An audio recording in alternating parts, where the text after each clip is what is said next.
네, 여러분 안녕하십니까? 이 전국적으로 굉장히 주목받는 지역 중에 또 한 군데가 부산입니다. 또 정당으로 보면 거의 뭐 언론 주목도는 낮습니다만은 또 우리공화당, 그 자유공화당이다가 이제 김문수 대표가 빠지고 우리공화당으로 이름을 옮겼습니다만 우리공화당도 여러 군데 후보가 출마되어 있습니다. 지난번에 그 우리가 우리공화당의 그 하봉규 교수가 그 사하의 조경태를 잡으러 가겠다고 출마를 하셔서 저희들이 한번 모셨고 오늘은 그 해운대 갑에 하태경을 내가 잡으러 가겠다 하고 우리공화당의 한근형 후보가 나섰습니다. 아주 젊은 분인데요. 모시도록 하겠습니다. 어서 오세요. 안녕하십니까. 예, 본인 소개를 좀 해주시죠. 안녕하십니까. 지난 수년간 여러분들과 함께 태극기를 들고 싸웠던 청년이자 태극기 집회 사회자이자 우리공화당에서 이번에 해운대 갑 지역으로 하태경과 붙게 된 우리공화당 해운대 갑 예비후보자 한근영입니다. 네, 뭐 학교라든가 뭐 전공이라든가 이런 것도 좀 소개를 해주시죠. 제가 부경대학교를 졸업을 했고요. 네. 전자공학과를 졸업을 네. 하고 부경대 대학원 전자공학과 똑같이 아날로그 설계 반도체 분야입니다. 네. 그 분야에서 석사 생활을 하던 도중에 박근혜 대통령 탄핵 사건이 터지는 석사라도 바람에 끝내지 뭐 1년 하고 휴학을 했습니다. 지금 휴학 중인 상황. 그동안에 태극기 집회를 쭉 해왔습니다. 예, 맞습니다. 주로 이제 서울에서 활동했죠. 예, 부산과 서울을 오가며 제가 부산과 서울 가면서 그 태극기 집회는 주로 이제 애국당 집회 예. 서울역 앞에 예, 맞습니다. 그 집회를 쭉 끌어오셨는데 느낌은 어떠세요? 지금 와서 생각해 보면 뭐 어떤 면은 성과가 있고 어떤 건 아쉬운 면이나 뭐 이런 게 있다면 뭐 여러 가지가 있겠지만 사실은 이 길을 처음 시작할 때부터 쉽지 않은 길이라는 걸 너무 잘 알고 있었습니다. 네. 잘 알고 있었고 지금 또 다시 현실을 느끼기에니까 더욱더 이 현실이 녹록지 않다라는 걸 느끼고 있지만 네. 그래도 누군가는 가야 될 길이라고 생각을 했고 그중에서 젊은 청년이 한 명이 있으면 그러니까 젊은 사람은 항상 있으면 좋지만 흔들리지 않고 그 길을 묵묵히 갈 수 있는 네. 사람은 필요하다고 생각을 했습니다. 네. 지금 실례입니다만은 나이라고 할까? 한국 나이로 30살 그리고 만으로 28입니다. 28이고. 네. 그러면은 91년생이에요. 예, 맞습니다. 30만으로 28이고. 예, 우리 나이로 30이고. 예, 맞습니다. 정치로 나서기에는 조금 이런 거 아닌가요? 나이로 따지면 많이 이르죠. 그죠. 얼마나 나라가 개판이면 저 같은 청년까지 이렇게 나오게 됐는지 사실 진짜 정치권에 계신 분들한테 한번 물어보고 싶을 정도로 박근혜 대통령 탄핵 때부터 말하자면 이 정치에 눈을 뜨게 된 거군요. 예, 박근혜 대통령 탄핵에 대해서는 어떤 입장이세요? 제가 참 아직도 기억이 나는 게 그 2016년 11월이죠. 그때부터 이제 박근혜 대통령 탄핵 여론이랄까 네. 그게 언론에서 활발하게 일어났습니다. 네. 근데 저는 부산에 있던 입장이었고 실질적으로 광화문이나 이런 데서 집회를 어떻게 하는지도 눈으로 보지도 못했고 네. 언론에서 다 대서특필하는 바에 박근혜 대통령이 정말 잘못한 줄 알았습니다. 네. 그리고 이제 사실 별 큰 관심도 없었어요. 네. 근데 박근혜 대통령 탄핵에 대해서 저희 부친께서 몇 날 며칠을 술을 드시면서 이건 잘못됐다. 이거는 공작이다 막 오. 이러시는 거예요. 예. 그래서 제가 솔직히 처음에는 저희 아버지랑 그죠. 네. 싸웠죠. 엄청 싸웠죠. 아버지하고. 모든 언론에서 그렇게 얘기를 하는데 만약에 그렇다면 조중동 이 보수 언론들은 박근혜 대통령 탄핵에 대해서 다른 말을 해야 되지 않느냐. 네. 싸웠는데 저희 아버지가 막 그렇게 학업이 깊지가 않아서 뭐 대학은 나오셨지만 저한테 충분히 설명을 못 해줬어요. 그래서 근데 이제 아버지랑 그렇게 얼굴도 붉히고 마음도 붉히고 속이 안 좋던 차에 그래도 우리 아버지가 저렇게 얘기하는 거는 뭔가 이유가 있다. 아버지가 잘못된 생각을 하고 있다면 내가 이해를 시켜드려야 되고 아버지가 맞다면 그 뜻을 아들로서 제가 네. 가장 존경하는 세 분 꼽으면 항상 아버지를 꼽거든요. 네. 아버지 말을 듣는 것이 맞지 않는가. 이래서 그때 제가 연인도 지금도 있습니다만 연인도 친구도 학교 교수님에게도 가족에게도 다 알리지 않고 그 토요일 날 서울까지 왔다 갔다 그 KTX를 타고 한 적이 있습니다. 네. 그래서 광화문을 그럼 그때 갔었는데 태극기를 들고 있는 사람들은 무슨 생각이냐가 예. 궁금했군요. 그리고 촛불 집회가 진짜 어떤 데인지 그것도 눈으로 좀 보고 싶었어요. 그것도 보고 싶고. 실질적으로 제가 정말 충격이었던 거는 촛불 집회를 갔을 때 제가 그때 오후 한 3시, 4시쯤 갔을 겁니다. 네. 촛불 집회 광화문 현장에 딱 갔는데 가자마자 어떤 나이든 혹은 이제 한 40대, 50대 되시는 분이 웃으면서 젊은 사람이 와서 고맙다면서 배지를 주는데 문제는 자본주의다, 사회주의가 답이다라는 배지를 저한테 주더라고요. 네. 그걸 볼 때부터 뭔가 느낌이 아니었어요. 저는 그때는 촛불 집회가 그때까지는 맞다고 생각했기 때문에 네. 아 이거는 선진 시민의 장이어야 된다. 네. 그렇게 생각을 했었는데 그걸 보고 아닌데 그리고 저 멀리 나부끼는 깃발이 이석기 의원 석방하라 막 이런 게 돼 있고 내란범인데 그러고 나서 제가 가장 충격이었던 거는 여중생 7명이 이렇게 지나가고 있는 걸 봤습니다. 네. 그래서 그 애들한테 야 너희들이 정말 고생이구나 나라가 이렇다고 애들까지 이렇게 고생하구나 라고 이렇게 얘기를 했더니 애들이 하는 말이 학교 선생님이 출석 인정해 줄 테니까 갔다 오라고 했답니다. 제가 그 말 듣고 너무 소름 돋고 화가 나가지고 그 현장을 벗어났어요. 광화문 일대를. 네. 그리고 광화문에서 서울역까지 아직 표를 예매하지 않은 상황에서 네. 지도를 쳐보니까 별로 안 멀더라고요. 서울 언제 와보겠어요, 부산 촌놈이. 그래서 한번 쭉 걸어가 봤습니다. 네. 네, 흩어져 계신 분들도 있고 아주 소규모로 집회를 하고 계신 분들도 있고 태극기를 들고 어른들이 하시더라고요. 네.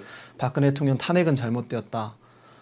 이거는 언론들이 네. 역적 모의를 한 거다. 뭐 이런 얘기를 하시는데 저희 아버지 얘기랑 논지가 비슷한데 좀 더 깊이가 있었달까요? 예. 그래서 그거를 좀 경청을 하고 하게 됐는데 느낌이 참 이분들 얘기가 논리적으로 맞을 가능성이 높은 것 같은데 정말 재미없게 한다. 젊은 네. 사람들이 진짜 주목하지 못하겠구나 하구나.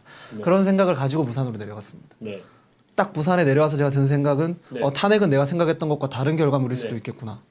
그리고 이 탄핵에 대해서 알아봐야겠다. 그러고 한 네. 2주가량을 제가 알아보고 나서 네. 탄핵은 확실히 잘못되었다라는 신념을 가지고 그때부터 태극기 집회를 직접 나오게 됐습니다. 그렇군요. 그럼 벌써 이제 3년 넘어 태극기 집회를 나왔습니다. 예. 근데 말씨는 부산 사투리를 별로 안 쓰는 것 같습니다. 제가 군 생활하면서 이제 수도권 사람들이랑 많이 생활을 해가지고 그렇군요. 말투가 네. 이런 것 같습니다. 이번에 원래는 해운대 을에 출마하셨잖아요. 예, 맞습니다. 어떤 분들은 지금 왜 우리 공화당 출마자를 왜 소개를 하나 뭐 이렇게 얘기하는 어떻게 답하시겠어요? 그런 것 같습니다. 다들 뭐 지금 미래통합당 미통당이라고 네. 하죠. 기존의 원류 거대 정당이라는 하는 자들이 잘못됐다라고 얘기를 하는데 바꾸려고 하는 움직임은 하나도 없으십니다. 네. 지금 무엇이 잘못되었는가 그리고 무엇을 해야 되는가는 네. 보수 국민들이 다 알고 있다고 저는 생각을 네. 합니다. 근데 그것을 할 환경도 갖추어져 있지 않고 네. 유권자들도 그것을 바꾸기 위한 시도도 하고 있지 않습니다. 네. 항상 제자리에 머물러져 있죠. 네. 그렇게 오케이. 그래서 그걸 바꿔야 된다.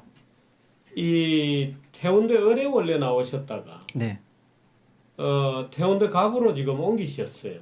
예. 왜 옮기셨어요? 1월 달에 제가 해운대 을 지역으로 예비후보 등록을 하였는데 네. 지난 2018년 6.13이랑 같이 치러진 재보궐선거에서 그 해운대 을 지역에 제가 후보로 나갔었습니다. 그랬었군요. 네. 그래서 이번에 또 당을 알리거나 뭐 여러 가지 이유로 나가게 되었는데 해운대 을 지역으로 나가야 되지 않느냐. 그때까지만 해도 사실은 해운대갑 하태경을 지금 제가 잡으러 해운대 갑으로 가는데 하태경 의원이 그때까지만 해도 뭐 세보수당이니 뭐니 이제 따로 나와 있었고 네. 자연 도태될 확률이 높다고 판단을 하고 있었고 네. 그래가지고 기존 나왔던 지역 주민들이랑 의리를 지켜야 된다라는 그런 우리 당원 동지들의 의견 하에 해운대을로 등록을 했는데 네. 불과 한 10일 정도 됐나요? 한 그 정도의 해운대 갑으로 하태경이 공천을 받는 걸 보면서 네. 저희 당원들이 해운대 갑으로 가야 되는 거 아니냐. 지금 해운대 을의 의원은 누구입니까? 지금 윤준호라고 그때 보궐 때 첫 초선을 한 의원입니다. 민주당이 더불어민주당이죠. 더불어민주당이 이번에 거기는 통합당에서 누가 나옵니까? 김미애라고 김미애가 나오고 예, 젊은 네. 여성 변호사신데 결혼도 안 하고 애가 입양해서 있고 네, 뭐 그렇게 그죠? 알고 있습니다. 재밌는 일이게. 그러니까 이 갑으로 옮긴 이유는 순전히 하태경 의원은 도저히 견딜 수가 없다. 어떤 점이 견딜 수가 없습니다.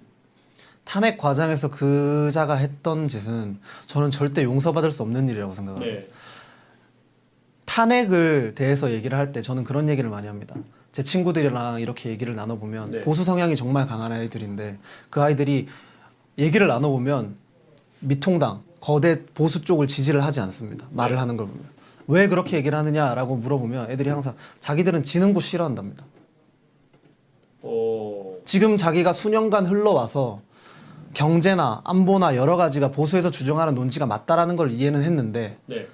자기도 그리고 책임감이 강한 보수 성향의 사람인데 근데 지는 거 싫어한답니다. 항상 분열하고 항상 잘못된 거 바로잡지 못하고 그런데 더 과거를 돌이켜 봤을 때 노무현 탄핵 당시에 탄핵을 찬성하고 이끌었던 그때 여루당 사람들 네. 지금 다 어떻게 됐습니까, 주편?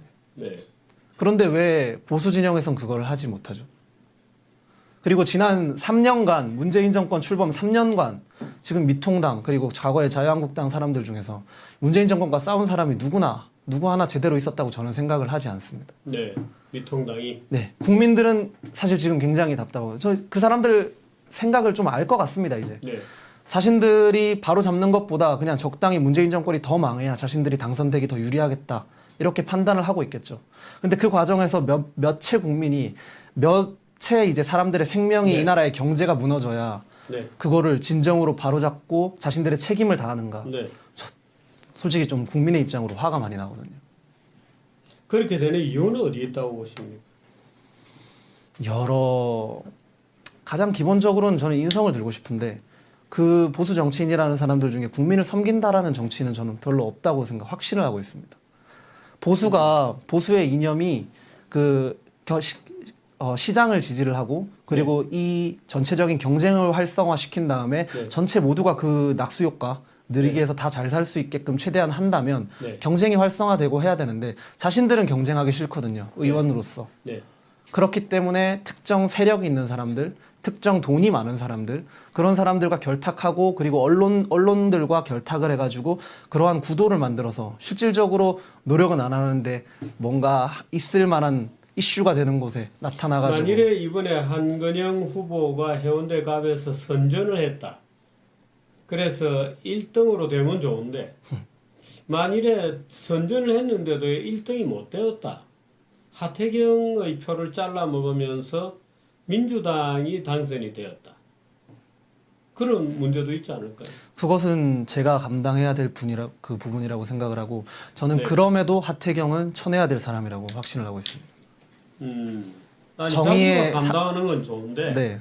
어떻든 민주당이 어부지를 얻은 거죠. 결과는. 그렇게 되면 어떻게 되나요? 의원 한석 가지고 저는 뭐 크게 지장이 있는 부분이라고 생각하지 않습니다.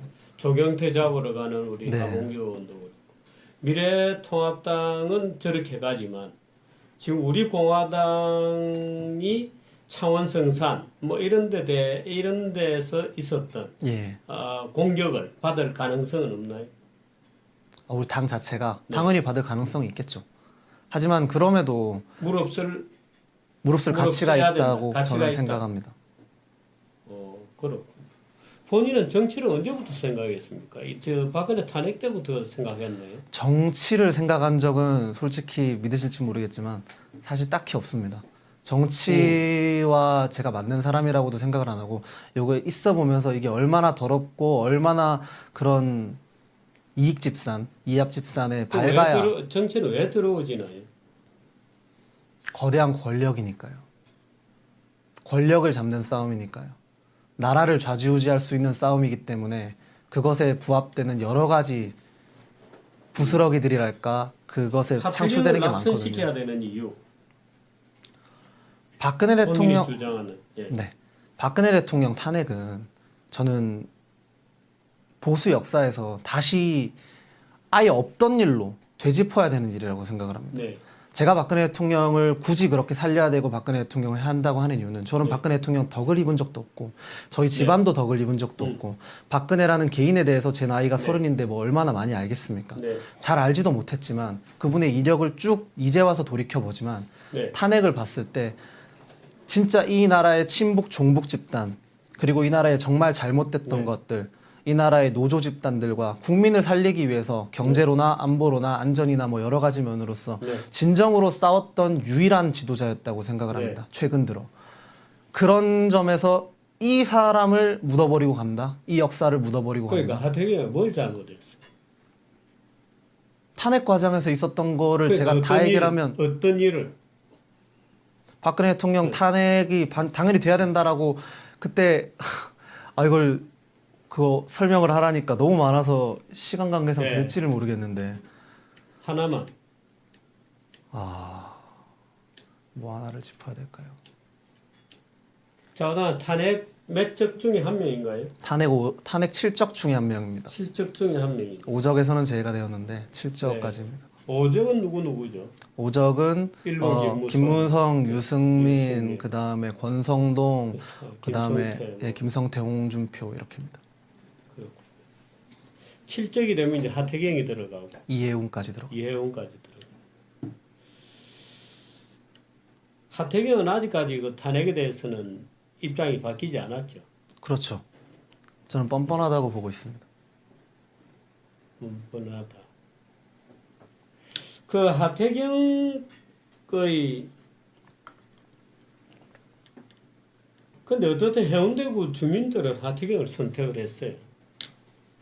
해운대구 제가 실질적으로 부산에 있는 입장이고 예. 그리고 이제 어쩌다 보니까 정치권에서 뛰게 돼서 여러 사람들을 건너서 알게 되고 있는데 그 직전에 여러 구청장 등이나 아니면 전현직 뭐 여러 가지 해운대 갑에서 실질적으로 토박이로 뛰어셨던 분들이 다 하태경이 아닌 반대쪽 다른 후보를 지지 선언까지 했었습니다.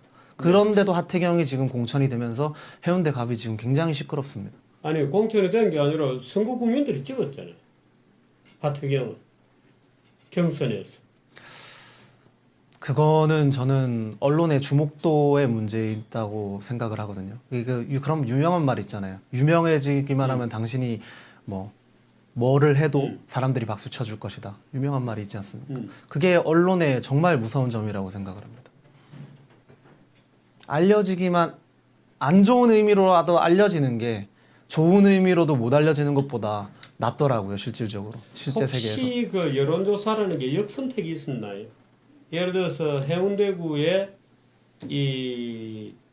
민주당을 내심 지지하는 사람들이 대거 들어와서 그럴 가능성도 있다고 하태경을 생각합니다. 지지했나요? 그럴 가능성도 있다고 생각을 합니다. 어떤 증거가 있나요? 그건 없죠. 그것까지는 제가 잘 모르죠. 저도 을지역에 뛰고 있던 입장이라서 네. 갑지역까지는 그렇게까지는 신경 쓰지 못했습니다. 네, 이제 갑자기 가시면 그것도 좀 알아보셔야 돼요. 예, 맞습니다. 어떻게 조사가 이루어졌길래 전체 중에 50%가 넘게 하태경을 지지했어요. 예, 아니 유명인으로 따지면 조전혁 의원도 유명하죠. 예, 그 동네에서는 또 석동현 검사 예, 석동현 후보. 또 뭐 굉장히 유명한 사람이에요. 예, 맞습니다. 나쁜 뉴스로 따지면 석동원 전 변호사가 나쁜 뉴스도 많았잖아요. 뭐 LCT 어쩌고 예, 예, 근데 다 깨졌어요. 하태경한테. 예. 근데 지금 한근영 후보가 가서 예. 무엇으로 이기겠습니까? 저는 저희 뭔가 분명하게 말하고 싶은 거는 우리 공화당에서 나오고 그리고 앞으로도 더 많이 나올 후보들은 솔직히 당선권을 바라보고 나온다면 우리 공화당에서 왜 후보로 나오겠습니까? 당선보다도 당을 알리기도 하고 탄핵에 대한 진실을 국민들에게 알리고 그러한 확실한 정체성이 있기 때문에 그거를 저는 얘기를 꼭 해야 된다고 생각을 합니다. 특히 또 젊은 사람이 얘기하면 탄핵만으로 선거가 이루어지는 것은 아니죠. 그렇죠. 물론 탄핵을 억울하다고 생각하는 분들은 당연히 우선 탄핵 문제부터 정리하는 것이 더 중요하다고 생각하겠지만 그것만으로 국가가 돌아가는 것은 아니죠. 예. 예를 들어 뭐 나름대로 정강정책이 있어야 되고 국가관이 있어야 되고 그렇거든요. 그 나머지 부분에 대해서 얘기 좀 해보시죠. 예를 들어서 자유민주주의다 우리는 예. 라고 할 때 자유민주주의는 어떻게 정의되는지 그 유권자들에게 설명을 해야 되잖아요. 예를 들어서 문재인 정부가 이 자유민주주의로부터 전부 다 이탈하고 있다. 이렇게 얘기할 때 어떤 점을 얘기해야 되나요? 이게 제가 참 젊은 애들이랑 얘기를 많이 할 기회가 네. 있으니까 특히 늘 그 문제가 고민하시죠? 네, 고민 많죠. 어떻게 제가 그리고 우리 당이 그리고 대한민국 앞으로 나가야 될 길을 젊은 사람들에게 설파를 할 수 있을까? 굉장히 많이 생각을 하는데 이제 최근 들어가지고 이제 문재인 정권 들고 나서 이제 경제가 이만큼 나빠지고 네. 그리고 앞으로 더 나빠질 겁니다. 그리고 이 코로나 사태 그리고 중국 폐렴 이 문제에 대해서 잘못된 대응 젊은 사람들 부글부글 끓고 있거든요. 네. 근데 누구 하나 그것에 대해서 제대로 긁고 있지 못합니다. 네. 근데 사실 저도 뭐 우리나라의 태동기를 같이 겪었던 시대가 아니고 네. 그리고 뭐 정주필님 세대 같이 이 나라의 산업 세대를 같이 겪었던 세대도 네. 아닙니다. 저희 젊은 세대가. 네. 그렇기 때문에 이 나라에 대한 뿌리 의식이라는 게 네. 나고 보니까 잘 사는 나라, 나고 보니까 자유민주주의 국가인 겁니다. 네. 그러면 그 사람들한테 그런 뿌리 의식을 심어줄 수 있어야 되는데 네. 그 뿌리 의식을 심어주는 작업 자체도 저는 보수 언론도 그리고 이제 보수 의원들도 그리고 보수에 관계된 여러 사람들도 부족하다고 생각해요. 태극기 탄핵 이후로 태극기 집회가 일어나면서 태극기 민심이 일어나면서 네. 그나마 조금 회복을 했죠. 좌파들과 싸우는 대한민국의 정체성을 자유민주주의를 지키려는 잡으려는 그러한 움직임 그리고 홍보 젊은 사람들한테 대한민국이 가야 할 길은 자유민주주의다 사회민주주의가 아니다 라는 거를 알리는 게 그 이후에야 제대로 이루어지고 있다고 저는 좀 생각하고 있습니다. 네. 위기가 오니까 이제야 움직이는 게 근데 그 위기에 대한 결과는 돈 많은 의원들 그리고 언론사들이 감당할 거 아니잖아요. 결국에는 국민들이 감당해야 될 건데 네. 돈이 몇 억씩 있는 사람이 반을 번다고 삶이 힘들어지지 않습니다. 생계가 목숨이. 하지만 월 1, 200 버는 사람이 직장 자체가 없어지거나 아니면 버는 수입이 반으로 준다. 네. 그러면 가족들까지 다 같이 죽을 각오를 해야 됩니다. 네. 그런 것에 대해서 솔직히 저는 정확하게 제가 보수 원로들이라면 힘을 가져서 이게 보수를 한 대로 이끌어갈 그림을 그릴 수 있는 사람이라면 네. 저는 저 같으면 그러겠습니다. 정말 돈 없고 하지만 이 나라의 국가관 확실하고 정의로운 사람을 하나의 스타로 키울 것 같습니다. 그리고 지금 젊은이들이 정의에 네. 그리고 이 나라의 자유민주주의가 잘못돼 가고 있는데 그거를 파괴해 가고 있는 이 문재인 일당과 싸우는 약간 영웅? 네. 약간 그런 거를 바라고 있거든요. 네. 근데 그런 거를 행할 사람들이 없다. 전사가 없다. 지금의 시대는 행정가가 필요한 시대가 아니라 투쟁가가 필요한 시대라고 생각을 합니다. 전사가 필요한 시대죠. 네. 본인이 그런 전사가 될 수 있나요? 저는 하나의 미랄이라고 솔직히 생각을 하고 있습니다. 제가 이렇게 네. 가는 길이 좀 닦아놓으면 근데 우리 저 한근영 후보는 이제 아주 젊은 후보고 그죠? 또 당에 뭐 중책을 맡고 있는 건 아니죠. 청년 최고위원 지금 아, 맡고 청년 최고위원이군요. 그건 중책을 맡고 있다고도 볼 수 있는데 맞습니다. 예를 들어서 지금 뭐 이런 얘기는 죄송한 얘기입니다만 우리 공화당에 대해서 확장성이 없다라고 사람들이 얘기하거든. 예. 그 확장성이 좀 있게 어떻게 변신할 수 있나요? 아니면 어떻게 되나요? 그 문제는? 뭐 외연 확장, 확장성 그 문제가 사실 가장 딜레마하긴 하거든요. 예. 그런데 이제 보수의 길을 갈 때 옛날에 미국에서도 이제 공화당이 계속 연전 연패할 때가 있었지 않습니까? 네. 근데 베리 골드와터라는 당 대표가 나와서 네. 보수의 중심을 바로잡고 그 이후에 레이건까지 나오고 레이건이 결국에 소련의 목을 땄죠. 네. 그런 일련의 과정을 봤을 때 우리는 그리고 지금 세계화의 영향을 봤을 때도 보수로 네. 더 가야 되는 거지 않습니까? 네. 근데 보수라는 거는 저는 기본적으로 책임이라고 생각을 합니다. 경쟁이고. 네. 그런데 그 책임과 경쟁을 할 생각 없이 그냥 자신들의 자리를 지키는 기득권적인 사람들이 굉장히 많습니다. 네. 그리고 그런 것에 젊은 세대들은 자신들이 사실 가진 게 없는 세대니까 젊은 세대잖아요. 네. 그런 것에 대해서 더 불합리함을 많이 느끼거든요. 네. 그래서 누군가는 정의의 사자가 돼서 이거를 보수도 절대 불합리하지 않다. 보수가 합리적이어 돼가는 모습을 보여주겠다. 그리고 보수가 절대로 이렇게 나라에 필요 없는 그게 아니다. 네. 나라를 바로잡으려면 보수가 필요하다. 그리고 여러분들 국민과 함께 가겠다. 힘을 실어달라. 그런 메시지를 누군가 줘야 된다고 생각을 하고 근데 아니 제가 여쭤보는 거는 그러니까 보수가 있는데 우리 공화당 같은 경우에는 왜 확장성이 없느냐? 그 얘기를 이어가려고 그랬는데 아 그래? 예.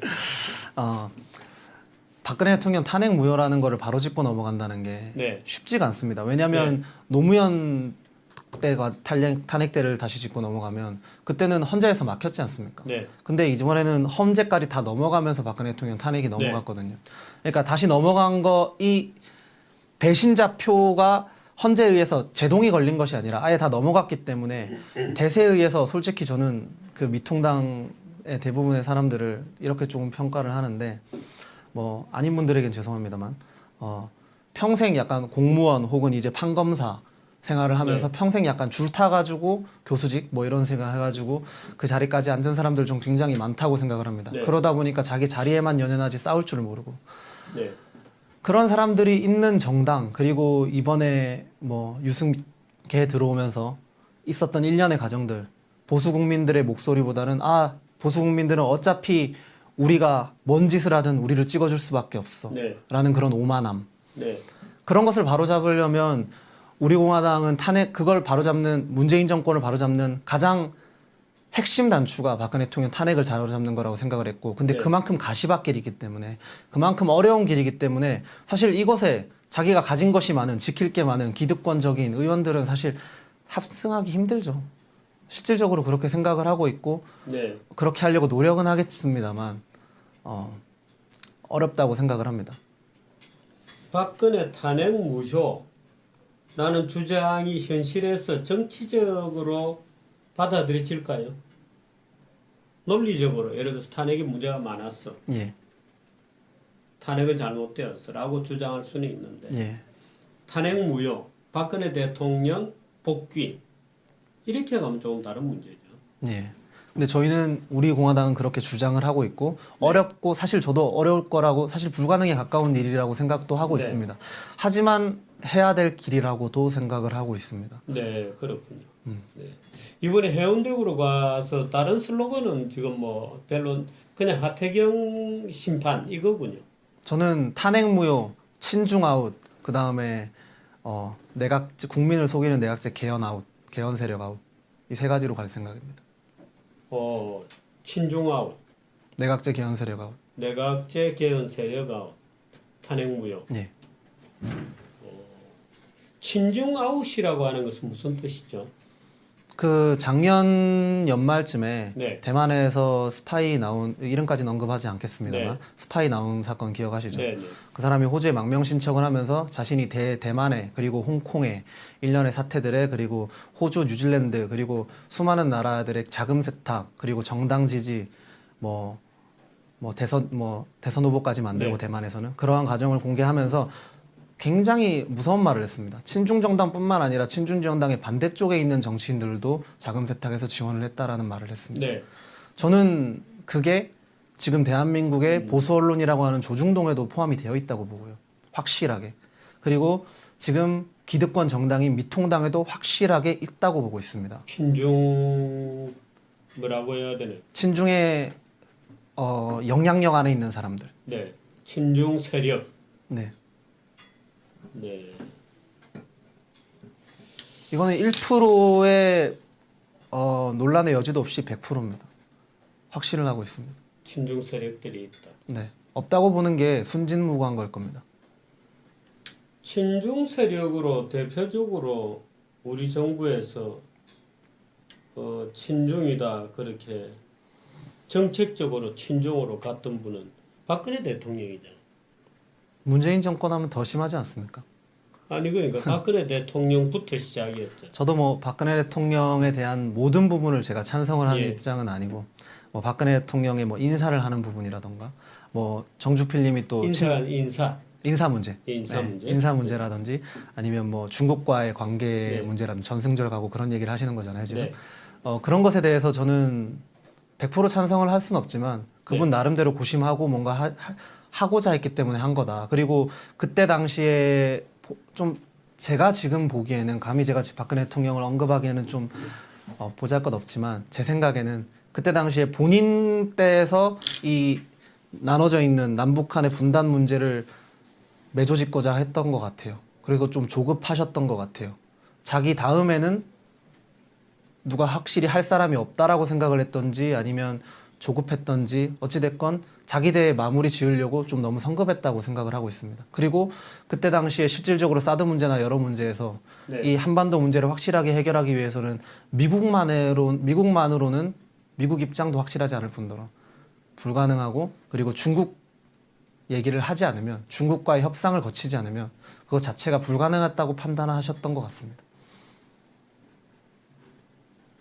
반일 문제 같은 건 어때요? 예를 들어서 박근혜 대통령 들어와서 일본 그 위안부 문제를 유엔으로 끌고 네. 가거나 네.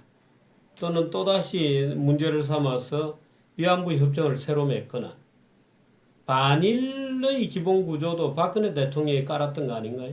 아, 저는 그렇게까지 생각을 하고 있지 않고요. 일본 관련해서 이제 본인 부친이신 박정희 대통령께서 네.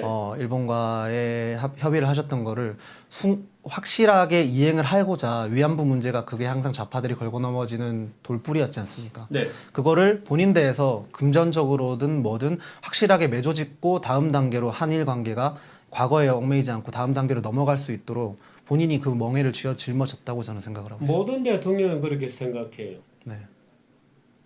그런데 박근혜 대통령이 그 덫에 걸려든 거죠. 그거는 그런 주장에 대해서 어떻게 생각해요? 뭐 그럴 수도 뭐 있겠죠. 문재인이랑 똑같잖아. 뭐 다를 게 뭐가 있나? 그래도 이제 박근혜 대통령은 일본 관련해서 일본 정부와의 그리고 이제 전 세계적인 이제 방공 이 블락을 형성하고자 했고 한미일 동맹 그 지소미아 뭐 말해 무엇 하겠습니까? 예. 확실한 큰 그림이 있었고 그 큰 그림으로 가는 과정 중에 뭐 하나 문제를 짚고 넘어갔을 때 그런 왈가왈부할 사안이 있을 수 있다고 생각하지만 중국과의 그러니까 중국과의 협상을 통해 한반도 문제를 매조짓고자 하셨고 방공 블록을 형성하기 위해 일본을 지소미아를 체결하고 미국과의 한미일 삼각 연대를 추진하고자 하셨고 네. 뭐 그러한 큰 그림을 봤을 때 저는 적어도 국민의 생명을 확실히 위했던 대통령이라고 생각을 하고 있습니다. 네, 그렇군요. 그런 문제들에 대해서 애매한 부분들이 있기 때문에 우리 한 후보가 어떻게 생각하시는지 말할 기회를 드린 거예요. 네. 이번에가 몇 프로를 득표하는 게 목표입니까? 하태경을 꺾으려면 상당히 의미 있게 표를 내야 되잖아요. 5% 정도 얻으면 무조건 하태경은 떨어진다고 보는데 저는 한 3% 정도만 얻어도 떨어지지 않을까요? 얻어도 떨어질까요? 예.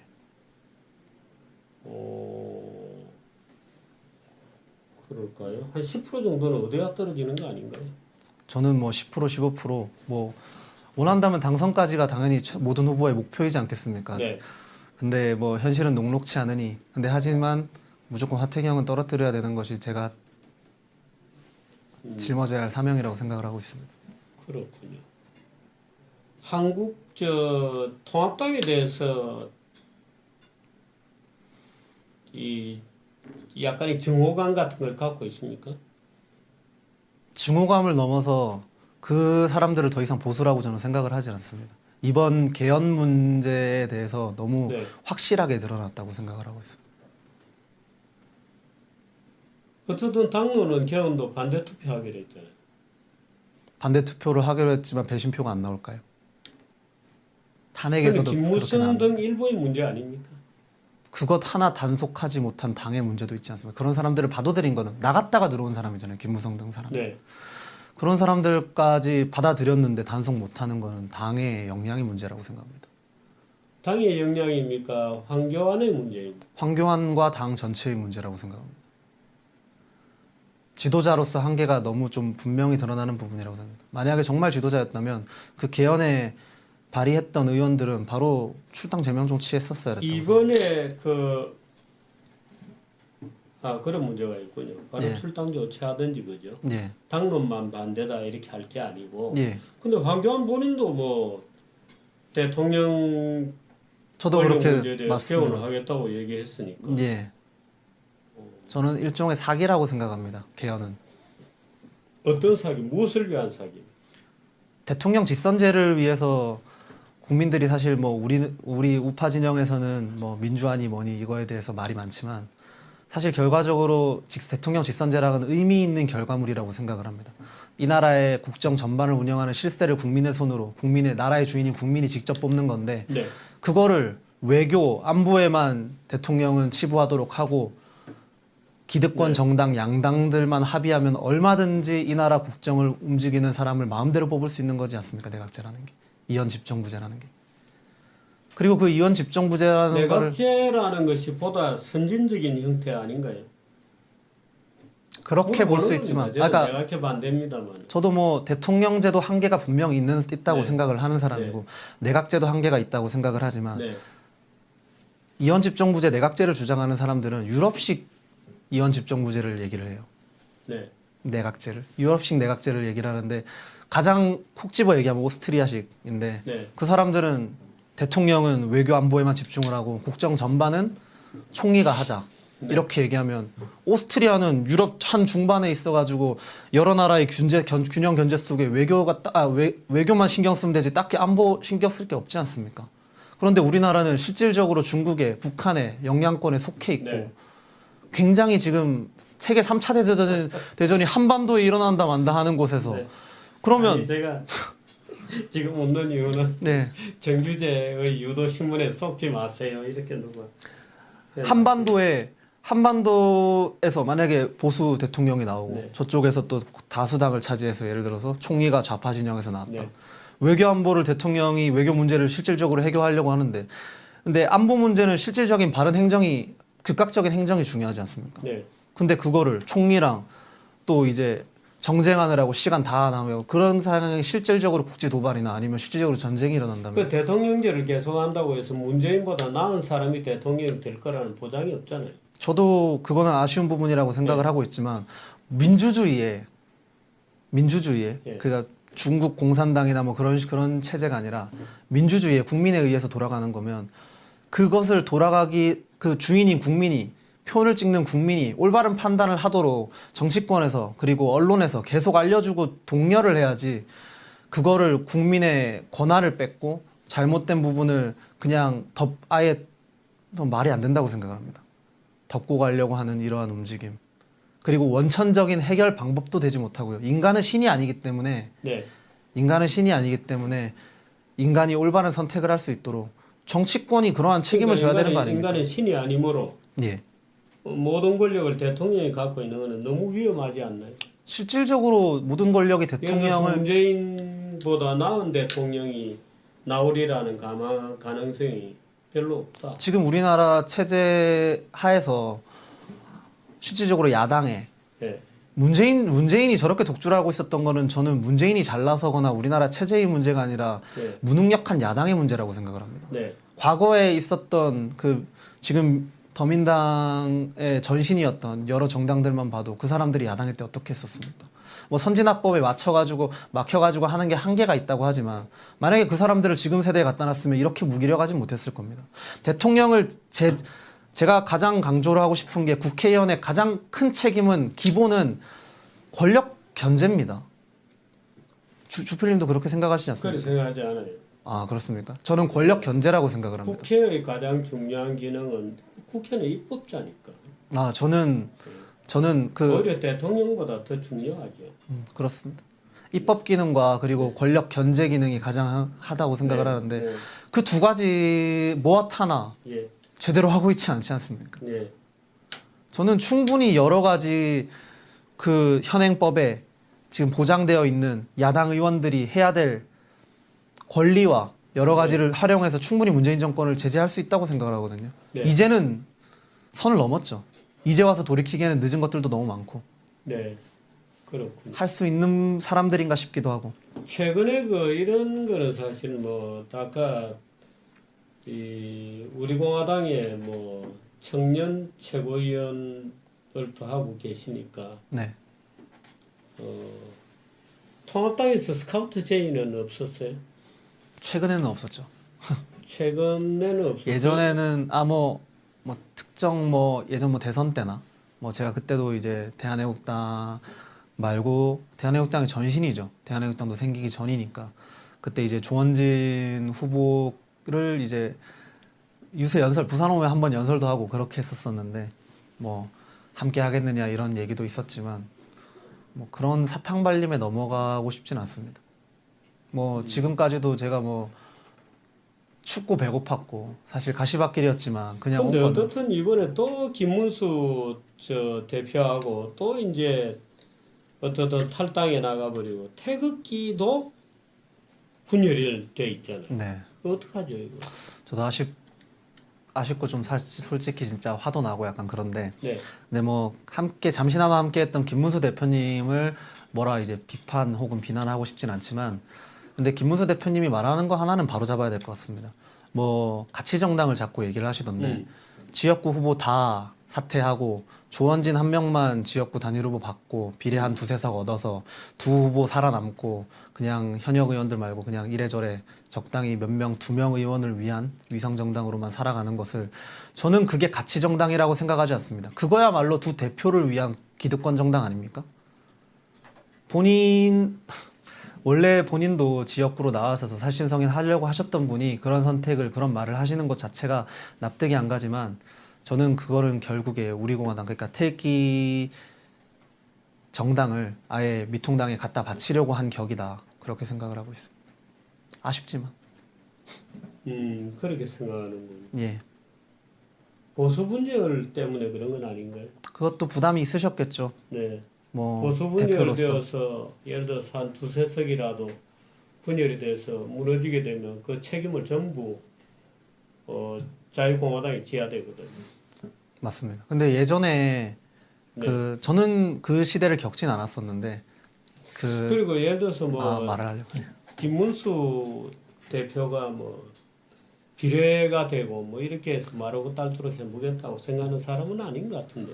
저도 근데 본인만 이제 비례로 2번 혹은 이제 빠른 순번을 받는 거를 종당에서 대표가 하는데 누가 반대를 하겠습니까? 근데 그거를 지금 살신성인 박근혜 대통령 탄핵이나 이런 우파의 잘못된 그리고 지금 개헌하려고 하는 이런 움직임 국민들은 알아야 되거든요. 언론이 제대로 보도를 안 해주고 있는데 알아야 되거든요. 후보를 나가면 강제적으로 그래도 어느 정도 조금이라도 알릴 수 있지 않습니까? 그런 살신성인의 마음으로 뛰고 있는 후보들은 다 사퇴하고 대표들만을 위해서 대표들만 살아남게 그렇게 가는 거는 저는 지도자로서는 적합하지 않았다고 봅니다. 아쉽죠. 많이 부담스러우셨겠지만 그 부분에서 우리랑 함께하지 못하는 게 확실하지 않는가. 그럼 이제 태극기도 어떤 형태건 통합당의 기본적인 구도요. 통합당이 그렇게 구도를 짰죠. 맞습니다. 그렇게 구도를 짜서 가면 뭐 자유공화당이든 뭐 우리공화당이든 어떻든 그 통합당이 짜는 구도에서 뭐 자유롭지 못하죠. 그런 정도 실력 가지고 뭘 하겠어요. 지금 예를 들어서 통합당의 그 무정견과 좌경화에 대해서 예. 우리가 비판을 쉽게 할 수 있는데 예.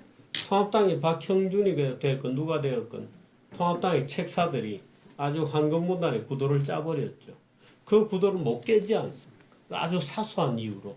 근데 주필님께 그럼 제가 되묻고 싶은 게 그러면 저희 후보가 다 사퇴를 하고 저 사람들이 이제 단일 후보로 해가지고 다 과반 이상을 차지했다고 봤을 때 문재인 정권의 그거는 예를 들어서 여러 가지 협상 과정에서 그러니까 시간들이 많이 있었죠. 그러니까 저희가 다 시간들을 놓친 거. 네 그건 좀 저도 아쉽습니다. 예. 저도 뭐 지도부의 한 사람으로서 그런 책임은 동감을 하고 있고 50석이었죠.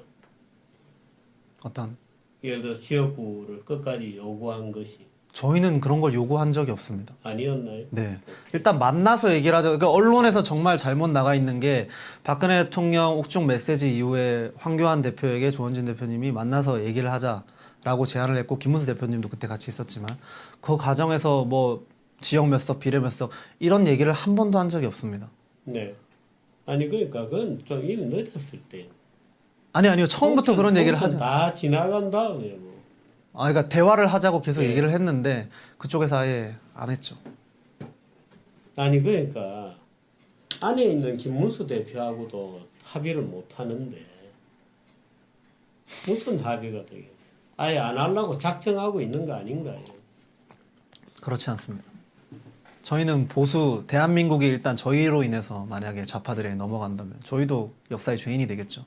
그런 거를 절대 하고 싶지 않기 때문에 이거를 뭐 통합이든 연대든 무슨 방법이든 하자고 연대에 관련된 얘기는 조원진 대표님 같은 경우에는 1년도 전부터 얘기를 해오셨던 분입니다. 그리고 실질적으로 몇 달 전에도 계속 이제 그쪽에 제의는 만나서 일단 얘기를 해보자라고 몇 번은 했지만 그쪽에서 답이 안 오는 것을 박근혜 대통령 메시지도 본인들이 무시했지 않습니까?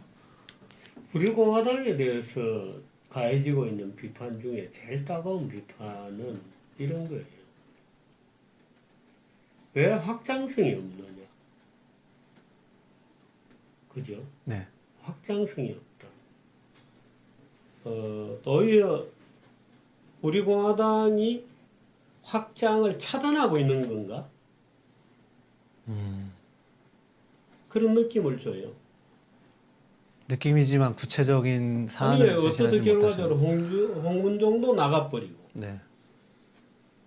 다시 조인에 들어온 김문수도 나가버리고 그건 뭐냐요? 무슨 개방성이 있느냐? 개방성. 예를 들어서 내가 조은진 대표한테 이렇게 물었거든요. 당권을 독점한다는 지적에 대해서 어떻게 생각하느냐? 조은진 대표 말이에요. 거기는 당원이 10,000명밖에 안 되고 우리는 30명인데 30만인데 30대 1인데 이런 얘기를 했더니 그래 지금 이건 합당 정신이 없는 거지.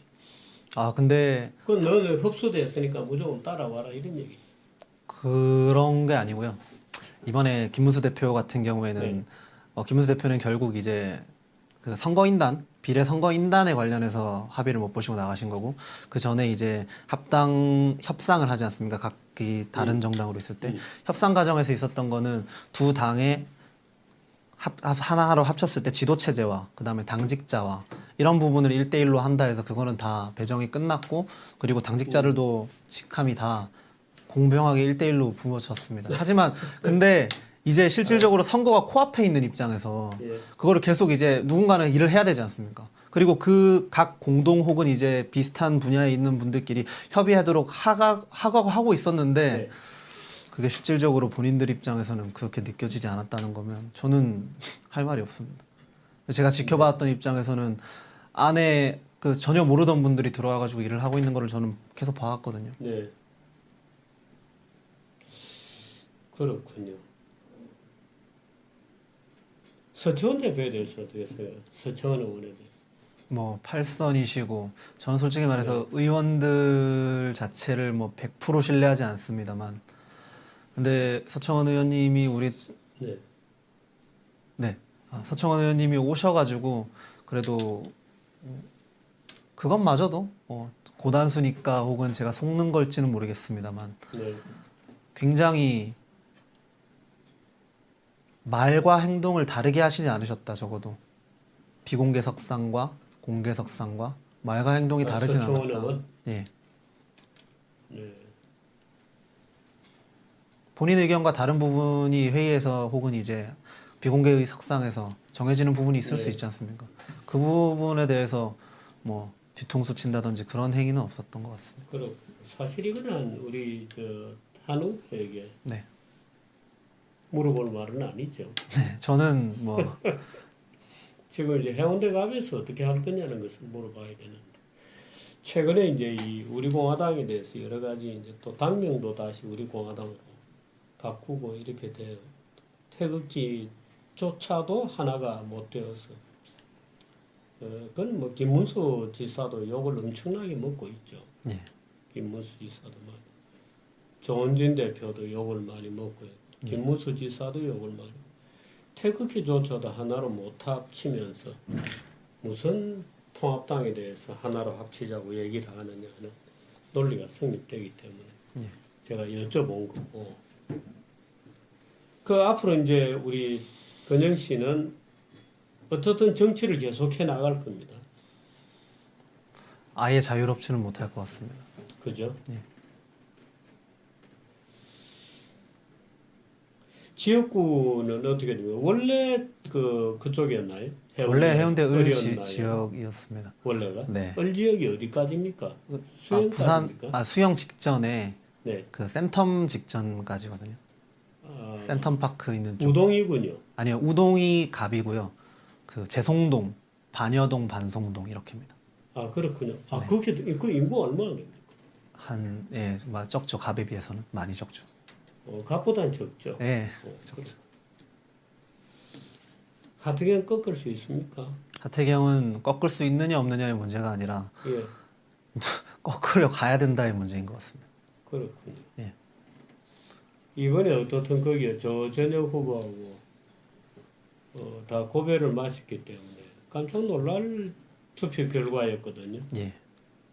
50%가 넘게 몰렸다는 것 자체가 저는 그쪽에서 좌경 세력들이 대거 들어와서 역선택을 했나 하는 의문을 갖고 있어요. 저도 그런 의문을 갖고 아니면은 있어요. 그렇게 하태경 후보가 52%인가 그렇게 얻었던 것 같은데 예. 그렇게 압도적으로 문을 닫아 걸 만큼 높은 그걸 못 얻었던 것 같은데. 네.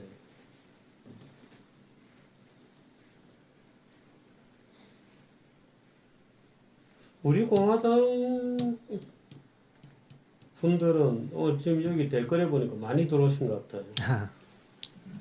많이 들어오신 것 같아요. 우리 공화당에 계신 분들은 저를 싫어해요. 싫어합니다. 왜 싫어하는지 모르겠습니다. 싫어해요. 자, 해운대 갑 선거구에 국민들이 앞에 계시다고 생각하고 네. 출마의 변, 내가 왜 출마했다, 나를 지지해달라 이런 정리 멘트를 좀 해주시죠. 해운대 갑 주민 여러분 안녕하십니까? 우리 공화당에서 이번에 해운대 갑으로 후보로 나오게 된 한근영이라고 합니다. 올해로 이제 30살, 만으로 28, 젊은 청년인데 젊은 청년이 뭐하러 이렇게 정치판까지 나오게 됐느냐 의문 있으실 겁니다. 하지만 대한민국의 지난 수년간 흘러왔던 이런 일련의 상황들이 저같이 정치 말고 이 나라의 성장에 그리고 가정에 그리고 자기의 삶에 집중해야 될 청년, 학업에 집중해야 될 청년마저 이렇게 정치판에 뛰어들 수밖에 없게 만들었다. 그런 말씀을 드리고 싶고, 박근혜 대통령 탄핵은 분명히 어떤 논리적으로 보나 아니면 법학적으로 보나 어떤 부분으로 보나 잘못된 거짓 선동이 많았습니다. 그것을 반드시 바로잡아야 되고 그 과정에서 있었고 그리고 지금도 있는 대한민국 내의 친중 세력 좌우 상관없습니다. 대한민국의 친중 세력은 대한민국에서 분명히 척결받아야 할, 척결되어야 할 대상이라고 저는 생각을 하고, 그리고 지금 그 과정에서 그자들이 행하고 있는 개헌이라는 자신들의 권력을 유지하기 위한 의원직 세습도 하기 쉬운, 그리고 확실하게 장담하지 못할 이 나라의 미래를 가져가는 그러한 시도, 국민을 속이고 국민을 알 권리도 보장해주지 못하는 그러한 시도를 막기 위해 나왔습니다. 지켜봐 주시고 행동으로 그냥 말만 하는 사람이 아니구나, 말만 행동이 일치하는 모습 보여드리겠습니다. 정치권에서 비겁하게 국민을 위해 싸우지 못하는 그러한 모습 때문에 신물이 나서 나왔으니까 행동하는 모습으로 보여드리겠습니다. 네, 어떻든 우리 한근영 후보가 원하는 바를 성취하기를 바랍니다. 근데 제가 우리 공화당 후보들 중에 하봉규 후보도 지금 계속 예, 달리고 있는 거죠? 우리 공화당에 나오셨습니다. 예, 달리고 있는 거죠. 예. 하봉규 후보는 부산의 사하입니다. 조경태 지역구. 우리 오늘 또 한근영 후보는 하태경이 있는 해운대 갑입니다. 여러분들께서 깊이 관심을 좀 가져주시고, 저는 전에부터 늘 그렇게 얘기를 해왔습니다만은, 이번에 통합당이 보여준 결과에 대해서는 저는 아주 맹렬하게 여러분들이 알다시피 비판을 해왔습니다. 일단 승리하고 보자는 주장에 저처럼 반대해온 사람도 아마 드물 것 같습니다. 어쩌다 한 번씩 들어온 분들이 지금 제가 이때까지 뭘 해왔는지를 모르니까 막 이제 어쩌다 한 번씩 들어온 분들 다 구독 신청하고 나가시기 바랍니다. 어쩌다 들어온 분들이 이렇게 욕들을 해요. 제가 어떻게 뭘 하고 있는지를, 예? 자유공화당 합당할 때도 제일 먼저 환영 성명을 내고 그랬었다는 것을, 태극기라도 하나가 되어야 된다는 것을 부르짖어 왔던, 예. 그렇습니다. 제가 젊은이들을 많이 봐왔습니다만 우리 한근영 후보 아마 아스팔트에서 굉장히 단련을 받은 것 같다는 그래서 일목요연하게 자신의 정치 철학이 잘 정리되어 있다고 하는 느낌을 오늘 받게 됩니다. 젊은 친구들로부터 그런 잘 정리된 의견을 접하기는 그렇게 쉽지 않은데 오늘은 우리 공화당의 청년 최고위원을 할 만한 사람이구나 이런 느낌을 제가 받았습니다. 제가 이 젊은이들이 나오면 괜히 찝쩍대고 싶어요. 자꾸 쿡쿡 찔러서 그랬다는 점을 우리 한 후보도 이해를 해 주시길 바랍니다. 예. 저로서는 아주 오늘 재밌는 시간이었습니다. 여러분들이 우리 한건영 후보에게 깊은 애정과 특히나 부산은 제가 고향이지 않습니까? 제 고향이 바로 거기입니다. 건투해 주시기를 예. 최선을 다하겠습니다. 금승까지 갔으면 좋겠습니다만 예. 노력해 주시기를 부탁합니다. 감사합니다. 오늘 만나 뵙게 돼서 정말 영광이었습니다. 나야말로 고마워요. 네, 감사합니다. 예. 예.